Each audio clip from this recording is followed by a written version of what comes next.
It's a new year and a new chance for you to make a fresh start with your compliance. We're going to be bringing you a daily tip, strategy, or idea that you can use to improve your program. Here's your host, Tom Fox, the Compliance Evangelist. Day 4, moving compliance tone down through an organization. Mike Volkov has said, quote, even when a company does all the right things at the senior management level, the real issue is whether or not that culture has embedded itself in middle and lower management. A company's culture is reflected in the values and beliefs that exist throughout the company, end quote. To fully operationalize your compliance program, you must articulate the message of ethical values in doing business in compliance, then drive that message from the top down throughout your organization. The 2020 update to the evaluation of corporate compliance programs made clear a company must have more than simply a good tone at the top. It must move tone down through an organization from senior management to middle management and to the lower ranks. The document stated, quote, beyond compliance structures, policies, and procedures, it is important for a company to create and foster a culture of ethics and compliance with the laws at all levels of the company. The effectiveness of a compliance program requires a high-level commitment by company leadership to implement a culture of compliance from the middle and the top. The 2020 update posed some questions, including what actions have senior leaders and middle management stakeholders taken to demonstrate their commitment to compliance personnel, including remedial efforts? Have they persisted in that commitment in the face of competing interests or business objectives? This requirement speaks to the greater role of non-compliance functions in a fully operationalized compliance program. Indeed, one sign of a mature compliance and ethics program is the extent to which companies' other corporate disciplines are involved in implementing and then taking forward a compliance solution. This approach can act as a linchpin in spreading a company's commitment to compliance throughout the employee base. It can also be used to connect the dots in many divergent elements of a corporate compliance and ethics program. What should the tone in the middle be?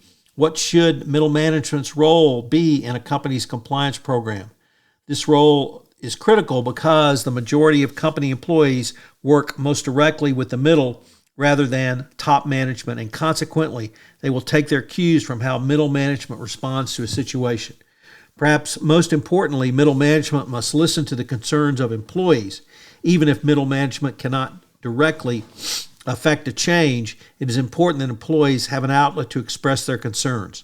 Your organization should train middle managers to enhance listening skills in the overall context of providing training for their management toolkit or manager's toolkit. This can be particularly true if there is a compliance violation or other incident which requires some form of employee discipline. Most employees think it is important that there be organizational justice so that people will be treated fairly. For if there is organizational justice, it engenders perceived procedural fairness, which makes it more likely an employee will be willing to accept a decision that they may not like or disagree with the end results. Even with great tone at the top and mood in the middle, you cannot stop there. One of the greatest challenges of a compliance practitioner is how to impact the most frontline employees or tone at the bottom. One of the things you can do is assemble a compliance focus group to find out how business is done in the field and if it differs from how your company expects it to be done in an ethical and compliant manner. Begin by assembling a group of employees who are familiar with the challenges of doing business in a compliant manner in certain geographic regions to discuss the challenges of doing business ethically and in compliance. Ask them questions about their understanding of your compliance regime, then categorize the answers into theory and practice of compliance in your organization. From this, test what is real in theory and what is real in practice. You can check and see which employees are promoted more regularly. Do those who do business ethically and in compliance, or those who meet their sales quota, get promoted more regularly? After you have internally tested, reassemble the original group and have them to consider the beliefs that were articulated by them. Employees often look to their direct supervisors to determine what the tone of an organization is and will be going forward. Many employees of large companies never have direct connections with the CEO.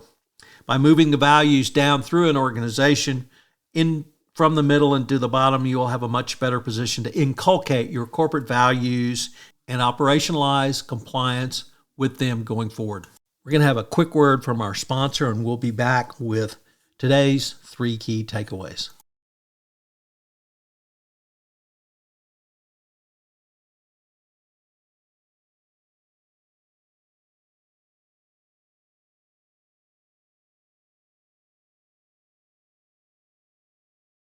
So what are today's 3 key takeaways? What does tone at the top mean for most employees? I've worked in multinational corporations, multi-billion-dollar corporations, and oftentimes I never saw the CEO, literally after years of working there. So the company employees will generally think of their direct supervisors as the bosses, and they will have the most important influence on the employees at the company. This leads to point number 2. Give your middle managers a toolkit around compliance so that they can fully operationalize compliance. This means they need to learn how to listen, and they need to learn how to appropriately report an employee's concerns. Those concerns can be up to and including an FCPA violation, but could be a variety of other issues.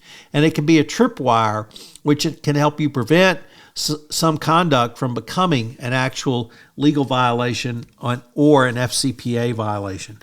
And finally, number 3, organizational justice is an additional way to help you operationalize compliance. In the 2020 update to the evaluation of corporate compliance programs, the Department of Justice said that the corporate compliance function is the holder of the company's institutional justice and institutional fairness flame. So, as the compliance officer, you need to be able to demonstrate that your company does treat people fairly, and discipline will be meted out consistently across not only business units, but also regions where your company does business. I hope you'll join us tomorrow for day 5 of 31 Days to a More Effective Compliance Program, where we take up the role of the Board of Directors in operationalizing a compliance program. If you'd like information on any of the topics from this podcast series, please check out the Compliance Handbook 2nd edition, available at lexisnexis.com/Fox. This is Tom Fox again. Thank you for listening to this episode of 31 Days to a More Effective Compliance Program. I hope you will join me for the entire month of January, where I take a look at some of the significant changes in compliance and FCPA enforcement. 31 Days to a More Effective Compliance Program is a part of the Compliance Podcast Network. This podcast is a part of the C-Suite Radio Network. For more top business podcasts, visit c-suiteradio.com.